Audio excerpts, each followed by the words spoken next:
Погоней со стрельбой закончились эти праздники для несовершеннолетних нарушителей. Водитель взял автомобиль у знакомых и решил покатать своих друзей. Как оказалось, в дальнейшем и водитель, и пассажиры были пьяны. А чтобы их остановить, автоинспекторам пришлось применить табельное оружие. Все подробности в сюжете Евгении Оводовой.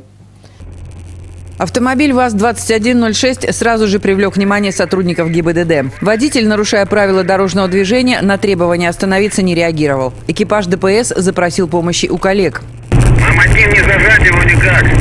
Идем в сторону аэропорта по путепроводу. Нарушитель выехал из города и двинулся в сторону микрорайона Дальний. На светофоре по улице Авиационная проехал на красный свет, даже не сбавляя скорости. Движемся в сторону Сосногорска. Водитель неадекватный, из стороны в сторону болтается. На границе с районами участников погони ждали автоинспекторы из Сосногорска. А водитель «шестерки», обогнав машину ДПС по обочине встречной полосы, поехал в сторону Троицко-Печорска. Пошли в сторону Троицка. Не дает обогнать второму экипажу, будем зажимать.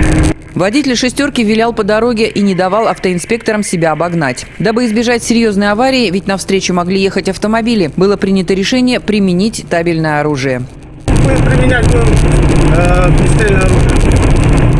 Здесь опасный участок 29-й, надо напрямую выходить. Несколько раз сотрудники ГИБДД предупреждали водителя о том, что будут применять оружие, если тот не остановит машину. Однако автомобиль продолжал движение. Останавливаться будем стрелять. На поражение будем стрелять. Расстрел остановит. В результате остановить автомобиль автоинспекторы смогли, только прострелив ему задние колеса. В задержании принимали участие автоинспекторы и сотрудники патрульно-постовой службы. В машине, кроме водителя, находились еще 4 подростков. Все они несовершеннолетние.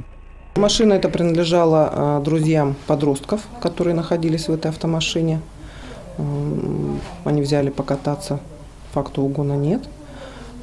И, конечно, хотелось бы обратиться к взрослым. Во-первых, нужно знать, где находятся ваши дети после 10 часов вечера.